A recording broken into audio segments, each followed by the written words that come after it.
Mysticism is the experience that life is not logic, that life is poetry, that life is not syllogism, that life is a song.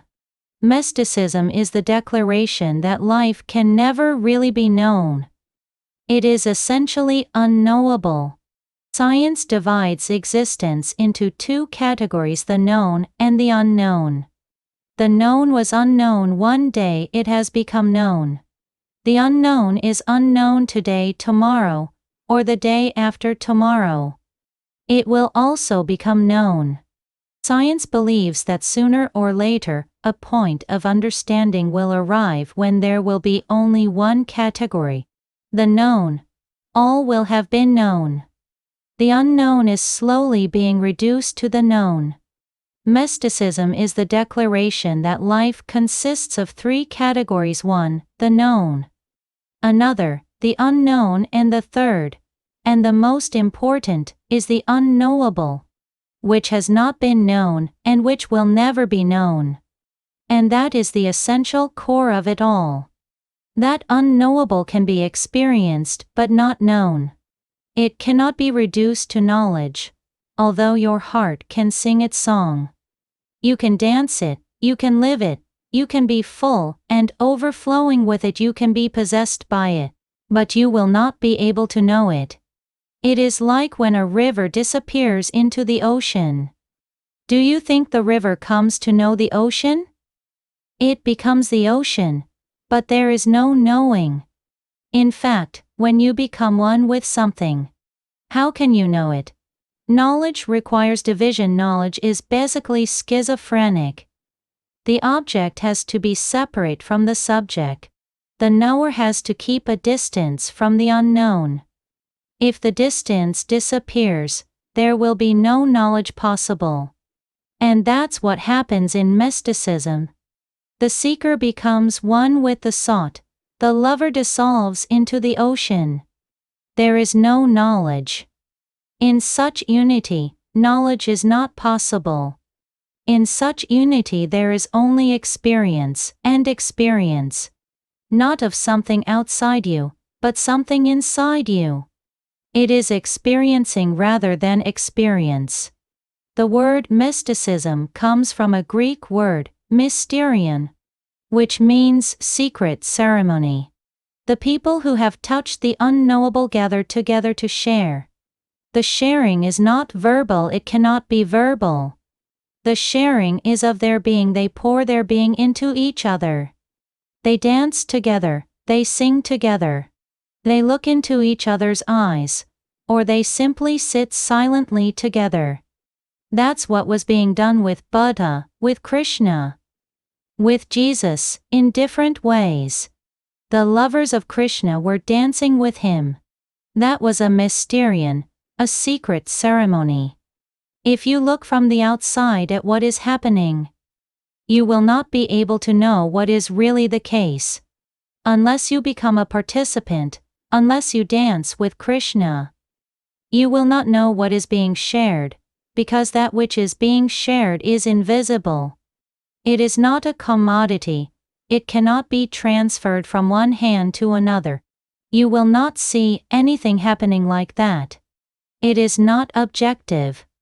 It is the flowing of one being into another, flowing of the presence of the master into the disciple.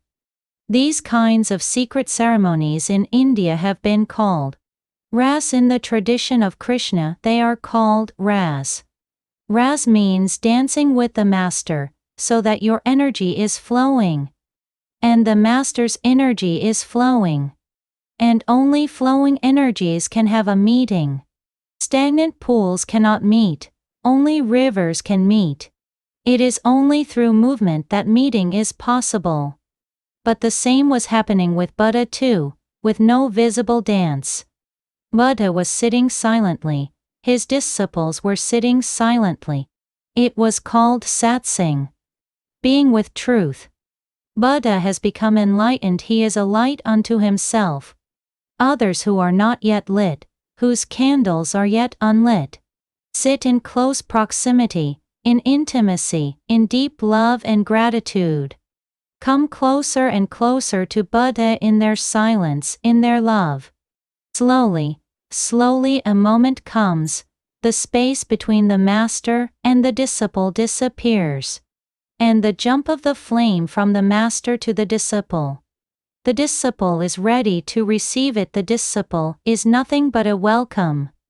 The disciple is feminine, a receptivity, a womb. This too is a mysterion, a secret ceremony. It was happening again and again with Zarathustra, with Lao Tzu, with Jesus, in different ways. This is what is happening here. While I am talking to you, if you are just a curious person who has come here to listen and to see what is happening, you will only listen to my words. You will miss the real treasure. The words are spoken only to those who cannot listen to silence. But those who have become intimate with me, those who have become sannyasins, they are listening to the words. But they are not in any way intellectually dissecting, analyzing, arguing with the words. The words are heard as one hears music. The words are heard as one hears wind blowing through the pine trees. The words are heard as one hears raindrops falling on the roof, or the roar of the waves in the ocean. And while the mind is hearing the music, the heart starts absorbing the being, the presence. This is a mysterion. This is a secret ceremony. But why is it called secret? It is not secret in the sense that we are hiding somewhere in a cave. It is secret because it is available only when you are related to the Master in deep love. Others are allowed to come in, but for them it will remain invisible, hence it is called secret. When Buddha is sitting with his disciples, he is not hiding somewhere in the mountains, he is in the world. People can come and go and see, but still the ceremony is secret. This secretness is something to be understood. Those people who will come and see, they will only see a few bodies sitting silently, that's all. They will not see the transfer of light, the transfer beyond the scriptures that is happening. Mysterion, in its own term, comes from another root, myin, which means to keep one's mouth shut. Mysticism means you have seen something, you have experienced something, but you cannot express it. Mysticism means you have come across a truth which makes you dumb. It is so big, so huge, so enormous that it cannot be contained in any word. Not even the word God contains it. That's why Buddha dropped the word God. It is bigger than what the word God can contain. Not even the word soul can contain it. That's why Buddha dropped even that word. These are just words, reality is far richer. Just watch in your ordinary life also. When you say something, does it really express what you want to say? You have seen a beautiful tree, and when you say to somebody, I have seen a beautiful tree, what does it contain? The words, beautiful tree? They do not contain the greenery of the tree. They do not contain the shape arising in the tree, the roots that have gone deep into the earth. The words do not contain the sun rays falling on the tree leaves and dancing, or the beautiful flowers of the tree, and the fragrance, and the smell of the wet earth that surrounds the tree, and the nests of the birds, and the song of the birds. What do the words contain when you say, I have seen a beautiful tree? They contain nothing. The words have no roots, no wings, no gold, no green, no red. The words are colorless. Words are very poor. Tree. It's only symbolic, but it is meaningful because we all know trees. So when somebody says, I have seen a beautiful tree, you can have a little understanding about it. But about God, even that little understanding is not possible, unless you have seen God. If I say, God is, You hear the word. But you don't hear the meaning, you can't hear the meaning. There is no response in your heart. When I say, a beautiful rose flower, yes, there is a little response. And if you close your eyes and meditate a little on the word rose, you may start seeing a rose flower opening its petals in your being, because you have seen rose flowers. If you are really a sensitive person, you may even start smelling the rose and the dewdrops in the early morning on the rose petals. Some memories may be provoked, some experiences may become alive.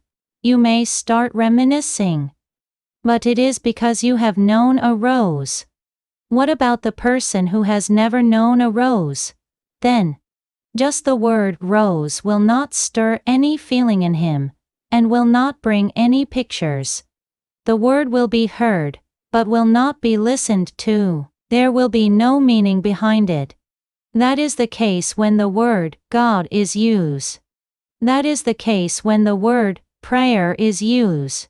That is the case when the word gratitude is used, and so on, so forth. You don't have any understanding, because you don't have any experience. Those who have experienced then become dumb. Not that they stop speaking. But they speak about the methods, they speak about the way. They don't speak about the truth. They say how to attain it. They say how to avoid the pitfalls on the path. They say how not to go astray. They say, this is the way, this is the direction. They give you a few maps, road maps. They make you aware of a few signs that you will come across on the road, so that you can be certain that you are moving in the right direction.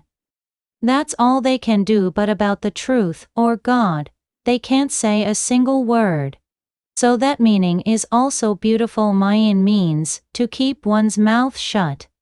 It is from those two words from Mayan comes mysterium, from mysterium comes mysticism. Mysticism is the very soul of religion.